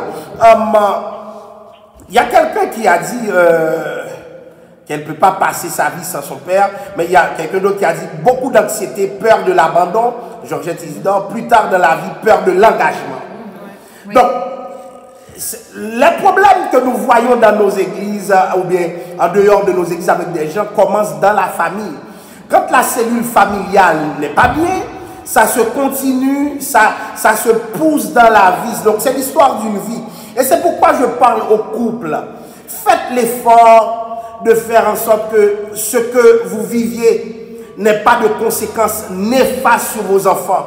Quand vous avez des problèmes entre vous, pensez aussi à l'enfant dans l'équation. Chers parents, vous qui nous écoutez sur le live, futurs parents, couple, faites attention, vos enfants vous suivent. Les énergies que vous dégagez dans la maison vont affecter leur tempérament, leur vision. Il faut que vous soyez plus positifs. Pourquoi? Parce que les enfants grandissent avec des séquelles. Et plus tard, un bonjour, ils vous demandent des comptes. Et quand ils demandent des comptes, je vous assure, c'est parce qu'ils tiennent le plus gros bout du bâton. Ils sont capables de sortir, ils sont capables de vivre sans vous. Et puis là, ils disent, vous vous souvenez de ce que vous avez fait? Vous vous souvenez que vous m'avez ignoré? Vous vous souvenez que vous ne voulez pas aller au match avec moi? Vous voyez? Donc, à un moment donné, l'enfant se rend compte que vous n'avez pas été là. Et puisque vous n'avez pas été là, l'enfant lui-même choisit de ne pas être là. Et dans son propre couple, l'enfant risque de reproduire le même père absent. Parce qu'il se dit, si moi j'ai survécu, pourquoi l'enfant ne survivra pas? Hein? Chaque génération a sa force. Donc, comment est-ce qu'on pourrait amener cette question à un autre niveau? Comment vous voyez cela? J'aimerais qu'Irvin me dise qu'est-ce qu'il voit par rapport à cette question. Et je demande à ceux qui veulent appeler pour poser des questions, composez le 438-815-0673 et le PIN c'est 287-08-26. On vous attend. C'est facile de considérer, parce que le problème qui arrive aussi dans ces familles-là, c'est que l'enfant est un otage. Et puis parce que l'enfant ne peut pas s'exprimer, donc c'est lui qui est le plus faible, donc c'est lui qui est l'otage. C'est que maintenant, ce qu'il faut qu'on arrive à comprendre, puis comme le pasteur a dit aussi, c'est important de mettre l'enfant en premier. Et même si on est énervé, même si on est fâché, même si on n'est pas mentalement là, mais c'est toujours de mettre l'enfant en premier. Qu'est-ce qui est le mieux pour l'enfant? Parce que c'est facile d'aller voir l'État, c'est facile d'aller blâmer la société et tout, mais la responsabilité première de l'éducation de l'enfant, c'est les parents. Le père, la mère, on doit être présent. Et même si, par exemple, la mère ne veut pas la présence du père, mais le père doit faire ce qu'il doit faire pour l'enfant. Pas pour la mère, mais pour l'enfant. Parce que c'est l'enfant qui ne peut pas se défendre. Et c'est important, c'est vraiment important. Puis je pense que si on arrive à comprendre qu'on ne doit pas prendre l'enfant comme un otage et vraiment de le mettre en premier lieu, on a déjà résolu une bonne partie du problème. Et je te poserai une question, Irvin, puisque tu n'es pas trop bavard aujourd'hui. Non. La question que je te poserai, mais oui. Que penses-tu des pères qui, dès le début, disent « je ne veux pas avoir d'enfant, moi ». Je ne veux pas avoir d'enfant. Et puis voilà qu'il se ramasse avec un enfant. Qu'est-ce que tu penses qu'il faudrait dire dans ce sens? Est-ce que... Comment vous voyez cela? Et j'aimerais qu'on distribue la question un peu partout sur la table. Ces pères qui ne veulent pas d'enfants, comme dit Bozy Judlaf, qu'allez-vous faire? Parce que c'est vrai que ça existe des pères qui ne veulent pas avoir d'enfants. Parce que qu'est-ce qui arrive aussi, selon moi, peut-être, je dis ça, c'est que des fois, il y a des femmes qui vont faire des enfants pour retenir l'homme. Parce que l'homme n'est pas intéressé dans la femme, alors ce qu'elle a trouvé bon de faire, elle aurait trouvé bon de faire, c'est d'emprisonner cet homme-là en lui donnant un enfant. Et ce père-là ne veut rien savoir. Donc, c'est important, tu vois, c'est parce que c'est ces jeux-là, c'est des jeux comme ça qui fait que c'est décourageant pour un homme. Toutefois, l'enfant maintenant est là. Donc, aussitôt que l'enfant est là, même si tu ne voulais pas d'enfant, c'est normal, c'est possible, parce qu'il y a des personnes qui sont appelées à être seules, à vivre seules. Mais tu as un enfant qui a ton ADN et tout, tu as une responsabilité de l'élever et d'être présent dans cette vie-là. Mais j'ai vu des cas où des fois la personne voulait un seul enfant, on s'était entendu. Maintenant, il se ramasse avec 6 enfants dans le nom de Jésus. Vous voyez, donc multiplier, remplissez la terre, et puis là, le problème se pose. Comment vous posez un peu ces préoccupations? Ouais, je pense que... Ah, ok. Mais à l'aval, qu'est-ce qui arrive aussi, c'est que souvent les personnes disent « Ah, je t'aime », puis ils ne parlent pas des vraies choses. Tu vois, c'est que au début de la relation, il faut qu'on parle des vraies choses. Ça veut dire combien... Tu vois, des fois, mais j'étais en consultation avec des personnes, avec d'autres couples, et puis on disait « Combien d'enfants vous voulez avoir ?» Et puis un couple a dit 4, l'homme a dit 4, la femme a dit 2. Je dis « Oh, mais... Vous allez vous marier, vous êtes près du mariage et vous n'avez jamais eu cette discussion-là. C'est pas normal. Tu comprends? Donc, Ah bon, moi je voulais un, ma femme voulait deux, Dieu a exaucé ma femme. Mais, mais j'ai vu dans mon rêve que j'ai un troisième. Et puis ça pourrait être deux autres encore.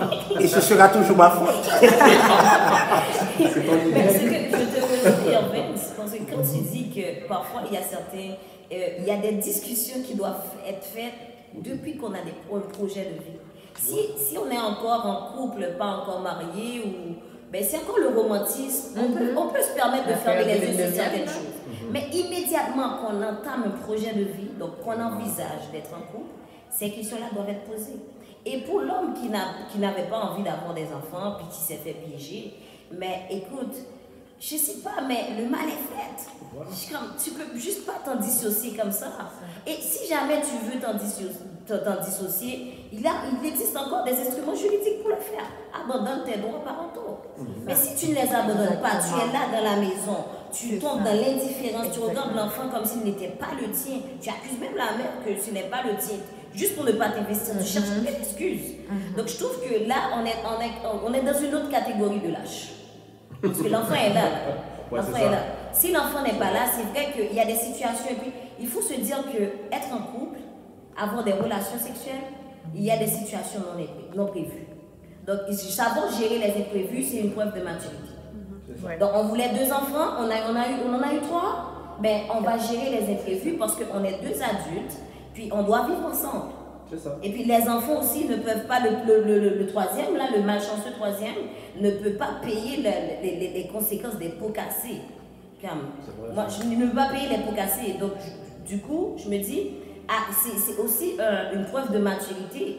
Wow. Est-ce que parce que tu as choisi est-ce que c'est parce que tu n'avais pas choisi cette occasion, tu n'avais pas préparé, que tu ne peux pas y faire face? C'est faux. La majorité d'entre nous ont survécu à des situations non prévues. Voilà, et on est encore là. Donc, avoir un enfant puis l'ignorer, être indifférent juste parce que tu n'avais pas choisi qu'il soit là, je trouve que c'est un peu méchant. Mais c'est des choses qui arrivent. L'autre s'est senti trahi. J'ai même vu des hommes, j'ai réglé un cas comme ça à l'église. C'est pas mon enfant. C'est pas mon enfant, je veux un test ADN. La fille était insultée. Et puis, la fille a demandé le divorce. Quand le gars a compris que c'était sérieux, puis le gars a dit, tu vois bien que l'enfant me ressemble. J'étais en train de comment dire. Mais on voit des choses comme ça. Chers amis, ce n'est pas facile. Il y a des gens qui sont programmés, c'est fixe dans leur tête. Un, c'est un, pas deux. Je connais un cas, c'est pas ici, c'est en Haïti. Le gars a eu un triplet. Il s'occupe de 2. Il n'a jamais voulu 3. Il s'en moque, comment dirais-je, du troisième. Mais maintenant, c'est des choses que nous devons aussi adresser dans nos églises pour dire aux gens, dès lors que, et c'est pour ça que j'aime la loi, si tu ne veux pas prendre tes responsabilités, il y a des moyens ici pour te faire prendre ta responsabilité. Il y a quelqu'un qui dit, lui, elle ne veut pas, comment il s'appelle, Dafka Gouin. Dafka Gouin, voyez, pour qui ça, on doit forcer au monde pour lui occuper petit lit. Je ne sais pas notre child support, mais ça reste mon opinion. Mais si tu es capable, tant mieux. Mais si tu n'es pas capable, que veux-tu? Il y a la grâce de la loi. Et il faut en profiter, il faut les utiliser. Les instruments juridiques existent pour être utilisés. Mais c'est ça. Moi, je suis d'accord parce que souvent, lorsqu'on parle du tribunal, ça fait peur. Lorsqu'on parle du tribunal, on a l'impression que le tribunal est contre nous, mais il faut voir, quand je dis tantôt, l'enfant aussi dans tout ça. Exemple, tu voulais avoir 2 enfants, finalement, tu as obtenu 3, tu as eu 3, mais l'autre, tu vas négliger, l'oublier. L'enfant, il y a des sentiments, c'est un besoin. C'est pas un besoin, c'est un être humain, je vais le dire, désolé. Donc, il y a des sentiments, il y a des besoins. Donc, tu vas juste l'ignorer. C'est quoi les séquelles? L'enfant qui grandit, qui voit qu'il y a 2 enfants qui sont bien dans la maison, qui obtient tout ce qu'il veut. Papa est gâté avec le papa qui les gâte ou maman qui les gâte. Puis lui, il le rejet. Donc, il ressent ce rejet-là. Donc, il vit avec un vide, un rejet. Donc, il se questionne, mais pourquoi finalement je suis né? Donc, d'où là que je t'ai dit parfois, juste le fait que cet enfant-là est né dans un mauvais contexte Donc déjà l'enfant est né déjà plus fragile que les autres. Donc l'enfant grandit dans un environnement qui le fragilise encore davantage. Donc lorsque l'enfant va aller à l'école, où il va avoir peut-être des difficultés de façon naturelle dans la vie, donc il va encore plus le fragiliser. Donc s'il va faire encore cet enfant-là devenir adulte, oublie ça. Là, lorsque les difficultés vont faire surface, oublie ça, il n'y aura pas tous les supports ou la capacité mentale pour y faire face. C'est de là qu'on va parler de la santé mentale, c'est de là qu'on va parler du suicide, tout ça. Puis là, on va dire, ah, ça existe pas dans notre communauté. Bien sûr, ça existe. On n'en parle pas, c'est tabou. On n'en parle pas. Mais c'est caché, exactement. Donc, oublie ça, depuis toute ma vie, je ne me suis jamais sentie aimée. J'ai grandi avec un vide. C'est normal qu'à la fin, je me suis dit, pourquoi la vie vaut la peine d'être vécue si je suis aussi vide? Puis ce vide-là, ça n'existe pas. Après un an, pas à cause que j'ai vu qu'une affaire, mais c'est toute ma vie, ce vide-là est là. Donc c'est quand même un être humain, là. C'est pas juste une poupée ou un jouet, là. Donc, il y a une question dans l'air, posée par le 514-616-7534. On écoute ta question. Moi, ma question, c'est... Bonsoir tout le monde. Bonsoir. Merci de m'avoir appelé. Pour ma question, c'est que on parle des mamans ou à mon papa, mais il y a des fois aussi, c'est que quand l'enfant cherche à voir son papa, la maman fait tout pour détourner cette question-là. Et moi, je l'ai vécu personnellement. Moi, j'ai posé la question souvent à ma mère, et ma mère me disait souvent, et j'ai pas peur de le dire, j'ai pas honte de le dire, mais j'ai grandi en bon haïtien sans papa. C'est la famille, l'église qui m'a fait devenir un homme. Et comme complémentaire, c'est mon feel de Freshman of Taylor qui va forger ma maturité. Ben, des fois qu'on pose la question, maman, ouais, papa, des fois je me faisais répéter, papa a mouru, papa quitte à tel âge, papa ceci, papa cela. Wow. Ça, c'est pas le fun. Ça cause une traumatisme. Et c'est comme... Mais pendant que tu vieillissais, tu as rencontré ton père? Moi, j'ai rencontré mon père à l'âge de 12 ans. Et jusqu'à maintenant, moi et mon père, on a une bonne communication. On se parle. On se parle comme deux bons amis qui apportent. Mais j'ai pardonné. Avec le temps, j'ai pardonné. J'avais pas pardonné à ma mère, mais avec le temps, j'ai pardonné. Puis OK, elle a fait ça pour me protéger à cette façon parce qu'elle voulait protéger de quoi que ce soit du mal. Mais pourtant, quand j'ai posé des questions à mon père m'a expliqué clairement comment ça peut fonctionner leur relation de couple. Il y a ça aussi. Les parents ne veulent pas voir la vérité aussi, là. Puis il y a deux côtés de la médaille. Quand maman dit papa, comme on l'a dit tantôt, race papa, mais quand le père dit s'il vous plaît, mon garçon, écoute ta mère, c'est elle qui t'élève, si elle te demande de rentrer à l'heure, faut que tu rentres à l'heure. Et l'enfant essaie de faire plaisir à son père en comprendre qu'est-ce que son père dit, mais en échange, c'est insulte par-dessus insulte. Puis le dimanche matin, on vient à l'église pour prier, ça n'a pas de sens. Merci beaucoup de ton intervention. Donc, comment vous voyez les panélistes? Merci beaucoup, monsieur. Par rapport à ça, moi, je trouve que, moi, ce que je conseille aux mères monoparentales, c'est souvent d'aller le plus simplement possible, sans dénigrer le père. Et ça, c'est très difficile, je l'avoue. Mais c'est pour l'enfant. Hein. Lorsqu'on revient à l'intérêt de l'enfant, c'est de dire que voilà ce qui est arrivé. Et voilà pourquoi ton père n'est pas présent. C'est pas parce qu'il n'avait pas fait le choix, mais il y a des personnes comme ça. Il y a des personnes qui sont présentes, il y a des personnes qui ne sont pas présentes. Est-ce que tu es moins aimé? Non, tu ne l'es pas.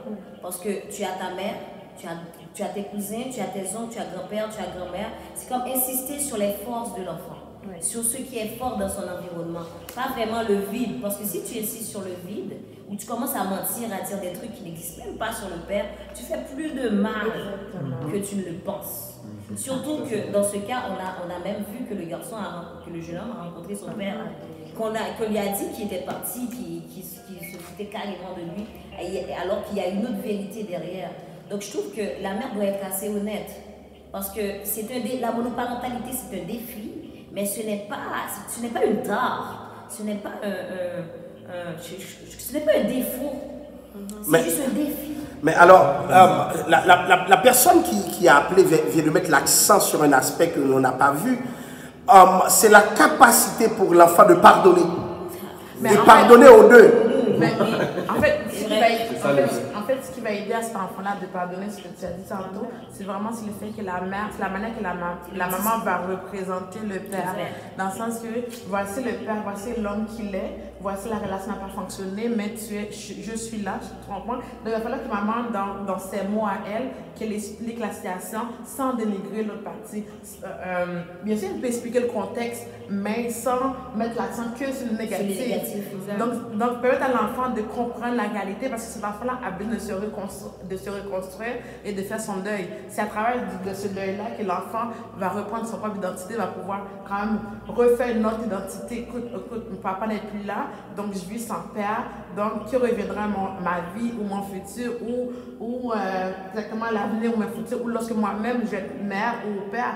Donc là, l'enfant a besoin de cette base-là qui vient à partir de la mère. Donc la manière que la maman va représenter le père va permettre à l'enfant de se reconstruire et d'avancer dans la vie. Donc l'enfant a besoin de donner un sens à ce qui est arrivé. Mais c'est fort quand même, parce qu'on a dit que le père est mort. Tu comprends ce que je veux dire? Mais l'affaire, c'est que la mère a tué la représentation du père. Voilà, elle exactement. Elle a tué. Donc maintenant que cet enfant-là arrive à trouver un pardon à donner à cette mère-là, c'est un super enfant. Ah ben, c'est ça que je dis. Parce que lui, tous les ingrédients sont réunis pour qu'il ne pardonne pas, mais il a réussi. Et c'est pour cela que je dis, le pardon résout beaucoup de problèmes, nous permet entre autres de nous réconcilier avec un passé lourd, un passé, comment dirais-je, ponctué de séquelles amères, vous voyez. Donc, je pense que pour sortir de la frustration, par exemple, je me demande comment il a pu communiquer bien avec son père. Donc, c'est tout un défi. Donc, ceux qui nous écoutent sur le live, insister sur le discours du pardon dans le couple. Des fois, il y a des parents qui ont fait des erreurs, mais c'est le moment d'essayer de vous relever. Là, c'est l'enfant qui a réussi à pardonner, mais aussi, il faudrait que les couples apprennent aussi à cultiver le langage du pardon pour pouvoir trouver les moyens d'offrir à l'enfant un cadre acceptable. Vous voyez? Donc, c'est autant de questions qu'il faut se poser. Maintenant, nous arrivons justement à la fin. Nous allons demander, alors nous allons en sens inverse, les derniers mots que vous aimeriez formuler au public en termes de conseils. Évidemment, nous allons commencer par Irvens. Oui, merci, pasteur. Donc, ce que j'ai compris dans cette discussion-là qu'on a eue aujourd'hui, c'est que personne n'est parfait. Donc, la première chose qu'on doit penser, c'est vraiment un discours de pardon. C'est un discours de réconciliation. C'est un discours de voir que l'enfant, il faut voir l'intérêt de l'enfant. Il faut mettre cet intérêt-là devant. C'est un intérêt qui doit prédominer dans notre société, dans notre relation même. Et que de ne pas prendre l'enfant comme un otage. C'est-à-dire, c'est vraiment de faire le plus que l'on peut avec tout ce que l'on peut, avec tout notre être, de protéger cet enfant-là. Parce que cet enfant-là n'a pas à payer pour nos erreurs ou l'erreur de l'autre conjoint. Il faut qu'on apprenne à réaliser, il faut qu'on change notre langage. Il faut que l'Église puisse aussi rentrer dans ces dossiers-là et ne pas stigmatiser l'enfant. Ça veut dire que si l'enfant est arrivé dans des conditions douteuses, etc., de ne pas retenir ça contre l'enfant. C'est d'arriver à une compréhension, de dire que tu sais quoi, on ne va pas faire payer l'enfant, on va arrêter ce cycle-là.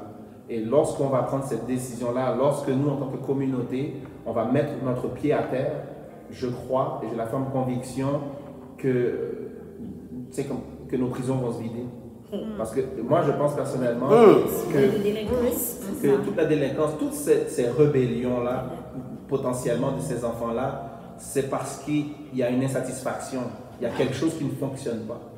Et lorsque les parents ne sont pas là, il y a un mécanisme de défense de cet enfant-là, il y a un mécanisme qui n'est pas enclenché. Il y a comme quelque chose, il y a une barrière qui est mise. Parce que c'est déjà difficile de vivre au Québec. Et en plus de se mettre des barrières, donc je crois que lorsqu'on va avoir cette discussion-là, lorsqu'on va mettre l'enfant en premier, et que le ministère premier de chaque personne, même qui sont dans le ministère aussi, que leur ministère premier soit leur famille, leurs enfants et leurs femmes, leur couple et tout. Et c'est alors que je pense qu'il va y avoir un changement. Et c'est là, parce que qu'est-ce qui peut arriver dans cette communauté-là? Qu'est-ce qui peut changer cette communauté? Parce que le système n'est pas fait pour nous. Mais nous sommes ici, nous connaissons le système. On a la preuve, on a 3 panélistes qui vivent dans ce système-là. Donc, notre génération actuelle est équipée pour la prochaine génération. Donc, on est capable de briser ce cycle-là, moi je pense, je le crois, et on doit mettre nos pieds à terre et on doit commencer à éduquer les personnes. Et c'est par l'éducation qu'on va pouvoir contaminer les autres pour qu'on arrête ce cycle. Ça, c'est mon opinion. Good. Donc, moi, de mon côté, ce que je dirais, parce que sur le groupe, je vois qu'il y a quelqu'un qui a écrit le rôle du père. Dans le temps, c'était financièrement de répondre aux besoins de la famille. C'est sûr que dans le temps, c'est le pouvoir. Oui, c'est ça. Dans le temps, c'était ça, mais on est quand même en 2020. Puis en 2020, il va falloir qu'on s'ajuste. Il ne faut pas juste se permettre de dire que moi, je suis là juste pour payer les factures, mais tu as des enfants. Peu importe le nombre d'enfants que tu as, il va falloir prendre ta responsabilité. La responsabilité, ça veut dire quoi? C'est pas juste payer des factures, mais en même temps de prendre en considération que ton enfant a des besoins, puis les besoins de ton enfant ne sont pas juste, il a un toit, puis je paye ses vêtements. Donc, dans le sens que je l'habille, il y a un toit, je le nourris, donc ça arrête là, c'est beaucoup plus que ça. Malheureusement, en Haïti, c'est plus facile en Haïti d'élever un enfant, pourquoi il y a toute la communauté qui est là, mais ici, c'est plus difficile. Dans ce contexte-là, on n'a pas le choix de ne pas prendre en considération tous les autres aspects de la vie de l'enfant pour permettre à ton enfant de devenir un homme, une femme dans la société. Donc, on ne peut pas juste avoir des attentes, on ne peut pas juste laisser l'école et la société élever nos enfants, on doit quand même prendre notre part de responsabilité. Donc, au niveau du père, c'est sûr que le rôle du père est super important dans la vie d'un enfant parce que c'est comme une source de réconfort. Sachant que papa est à la maison, si jamais il y a un voleur qui arrive, je sais que papa va être là pour moi. Sachant que quand je vis quelque chose de difficile, papa va me réconforter. Donc, sachant que lorsque j'ai besoin de jouer, papa va aussi jouer avec moi. Donc, le père joue un rôle solide dans la vie de l'enfant. Donc, la mère, c'est celle qui va donner le câlin, mais papa, c'est celui qui va dire debout, on y va. Donc, ce petit bout-là, on ne peut pas le négliger. Donc, une fois qu'on comprend c'est quoi notre rôle, une fois qu'on comprend les besoins de notre enfant, on sera plus en mesure de remplir bien notre rôle. Donc ça, c'est le deuxième aspect. Le troisième aspect, c'est en lien à ce qu'Yvonne a dit tantôt.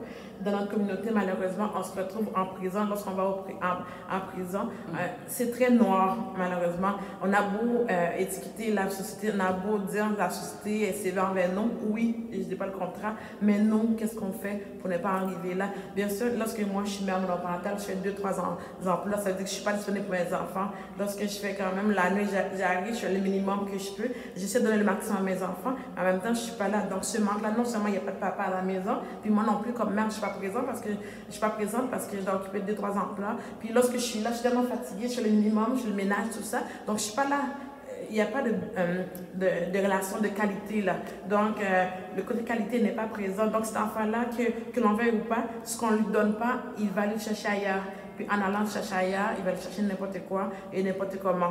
Donc, c'est ce que moi, ce que je dirais, c'est vraiment lorsqu'une femme est monoparentale, elle vit seule, elle est consciente qu'elle n'est pas en mesure de répondre aux besoins de ses enfants ou à tous les besoins, parce qu'il y a quand même différents besoins à ses enfants. C'est de ne pas rester seul dans son coin, c'est vraiment d'aller chercher de l'aide. Il y a de l'aide qui existe dans la communauté, il y a de l'aide qui existe, oui, peut-être à l'église c'est un peu différent parce que parfois à l'église ils ne savent pas comment vous aider, mais dans la société québécoise même, de l'aide existe, d'aller frapper de l'aide, de demander de l'aide, vous allez en trouver, ça peut éviter que votre enfant se retrouve en prison, déjà ce serait déjà une victoire. Ça peut éviter que votre enfant quitte votre maison, ça peut éviter une crise à la maison, ce serait déjà une victoire, mais comme j'ai dit, il faut quand même prendre en considération, oui, vous comme maman, on ne peut pas tout faire malheureusement, mais en même temps, il faut quand même considérer les besoins de l'enfant, puis les besoins de l'enfant ne consistent pas seulement à le nourrir, à le divertir et à mettre un toit sur sa tête. Moi, je le vois vraiment en 3 phases. C'est comme pour l'enfant qui en souffre, pour la mère qui le vit, pour le père qui n'est pas là. Donc, pour l'enfant qui le vit, il faut que l'enfant puisse savoir que ce n'est pas un choix, tu ne l'as pas choisi. Donc, puisque tu n'as pas choisi, c'est vrai que tu en subis les conséquences, mais n'assume pas complètement la responsabilité de ce qui est arrivé. C'est arrivé à 2 adultes et tu n'étais pas encore né, ou même si tu étais encore né, tu n'as peut-être rien à voir par rapport à ça. Donc, pardonne-toi et cherche de l'aide. Parce qu'il y a beaucoup, dans notre communauté surtout, il y a beaucoup de personnes qui vivent cette même situation. En parler déjà te permet d'avancer. Reconnaître que, ok, tu en souffres, te permet d'avancer. Donc, et puis, il y a aussi la figure paternelle. Très souvent, la mère ne peut pas te donner cette figure-là, mais toi aussi, tu peux aller le chercher. Tu peux aller chercher cette figure paternelle auprès du père d'un ami, auprès d'un oncle, auprès de quelqu'un. Donc, si tu as assez de compréhension pour savoir qu'il te manque quelque chose, et comme soit capable d'aller chercher de l'aide. Et pour la mère qui le vit, et malheureusement dans la vie, il y a des situations qu'on ne choisit pas qui nous arrivent. Donc pour la mère qui l'a choisi aussi, donc ça reste un défi. Et puisque c'est un défi, il faut toute une manière pour relever le défi. Donc j'aimerais dire à la mère que cherche au moins une figure paternelle. Si tu n'as pas de partenaire, si tu n'as personne dans ta vie, cherche au moins une figure paternelle, quelqu'un qui pourra remplir ce rôle. C'est un cadeau que tu feras à l'enfant. C'est l'un des plus grands cadeaux que tu peux faire à ton enfant. T'assurer que l'enfant est équilibré émotionnellement, est équilibré. C'est une personne équilibrée qui peut fonctionner. Et par rapport au père que la mère empêche d'être présent ou au père qui a justement oublié son rôle complètement. Donc j'aimerais dire que il n'est pas trop tard. Ce n'est pas parce que ton enfant est maintenant rendu adulte et qu'il ressent beaucoup d'amertume à ton égard envers toi que tu ne peux pas quand même chercher à restaurer la communication, à restaurer la relation. Donc peut-être en parler à la mère et s'excuser pour ce qui s'est passé. Parce que la relation n'a pas mené à grand chose, mais apprendre à s'excuser. Ok, on était jeunes, on était ensemble, j'ai fait une erreur en te laissant et je n'aurais pas dû t'abandonner avec une grossesse. Et maintenant je suis là et j'aimerais faire quelque chose pour mon enfant. Je peux plus remplir des rôles dans ta vie, mais pour mon enfant je veux être là. Parfois c'est juste aller vers la personne, aller vers l'enfant. Si c'est impossible d'aller vers la mère, va vers l'enfant. Mais ne laisse pas l'enfant grandir, ne te dis pas, ok, j'ai donné de l'argent, j'ai reçu une pension alimentaire, j'ai été forcée de payer, puis maintenant je m'en fous complètement. Mais prendre le temps de restaurer les relations, c'est vraiment ça que je voulais dire. Dernière intervention. Pour ma part, s'il y a quelque chose que je veux vraiment faire ressortir, c'est vraiment ne pas oublier qu'il y a un enfant dans tout ça. L'enfant, c'est ça qui fait qu'il crée le titre de mère monoparentale ou papa monoparental, de la monoparentalité, c'est le fait d'élever un enfant seul. Donc cet enfant-là a des émotions, cet enfant-là a une vie, il y a quelque chose qu'il veut, il y a des ambitions et c'est le temps de s'attarder aussi à l'enfant en tant que tel. Les enfants ne sont pas des moyens d'échange, des moyens de pression, ce ne sont pas des objets, ce sont des êtres humains. Ce sont des êtres qui cherchent juste à avoir de l'affection et à être aimés. Puis si je peux donner un conseil à des mères en tant que telles, c'est aussi il y a une guérison intérieure que vous devez aller chercher. Parce que c'est cette guérison-là qui permet d'apporter un encadrement à cet enfant-là, à ne pas apporter des jugements, exemple, sur le père, mais c'est d'apporter cet amour, d'apporter le pardon. On a parlé de pardon en dernier lieu et c'est tellement important parce que juste ça apaise le cœur de l'enfant parce que justement, l'enfant peut arriver à une position où est-ce qu'il pense que tout est sa faute.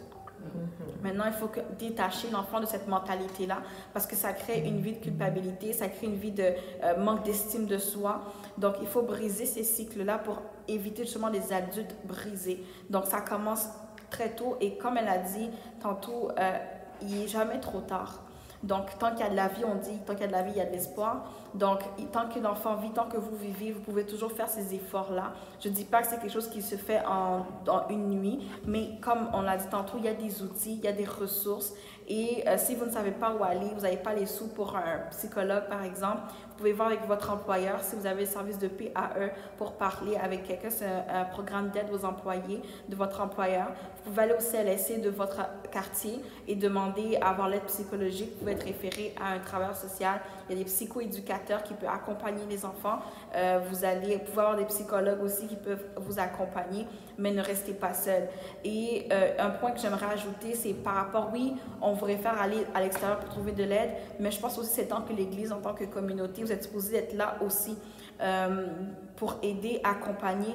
Des fois, la mère n'a pas besoin, oui, la situation économique est importante, mais la mère aussi a besoin d'un soutien, un support communautaire. Et ça, pour moi, je trouve que ça n'a pas de prix. Savoir qu'on est aimé, savoir qu'on est encadré. Moi, c'est quelque chose qui m'a aidé dans mon propre parcours personnel, qui fait que je peux faire tout ce que je fais aujourd'hui. C'est parce que j'ai senti qu'il y avait une communauté. Je suis dans une église où est-ce que je suis entourée, je suis encadrée. J'ai des amis qui sont proches, avec lesquels je me sens à l'aise s'il y a quelque chose.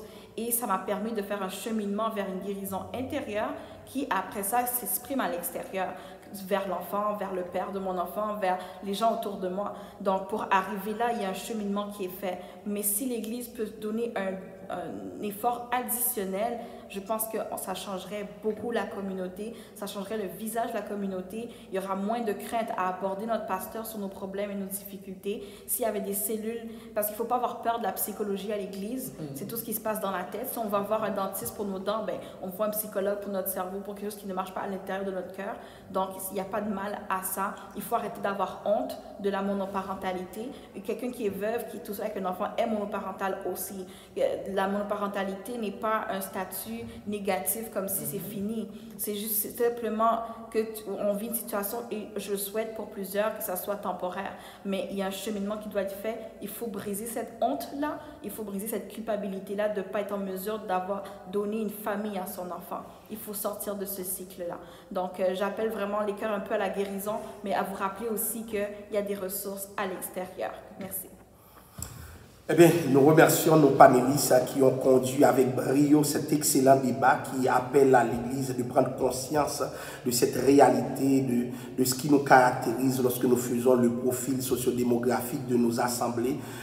Qu'est-ce qui se passe dans nos communautés fraternelles? J'ai vu des 40 jours, des 21 jours, prière, mais on oublie le poids sur les familles et surtout sur les familles monoparentales, de cette manière de s'organiser, de fonctionner. Donc aujourd'hui, je pense que l'Église doit prendre conscience de son rôle et finalement venir avec des solutions concrètes. Donc, je pense aussi que les professionnels de l'Église devraient se regrouper et proposer des plans à nos églises.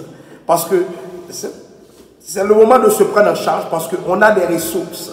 Maintenant, comment les disposer pour que l'Église puisse en profiter valablement? C'est ça le défi.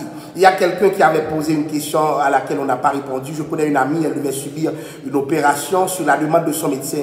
Elle devait avoir un enfant avant l'opération. Elle s'est entendue avec quelqu'un pour avoir l'enfant. Depuis sur 4e mois, il n'a jamais revu cet homme. Comment en parler à sa fille? Vous pensez qu'elle peut être honnête et dire la vérité? Malheureusement, Mackinson Beauville, cette vérité n'appartient pas à la mère, elle est aussi la vérité de l'enfant. Et si c'est la vérité de l'enfant, c'est la partie sombre de son identité, elle a droit d'y avoir accès raisonnablement. Et les choses qu'on cache seront plus tard connues.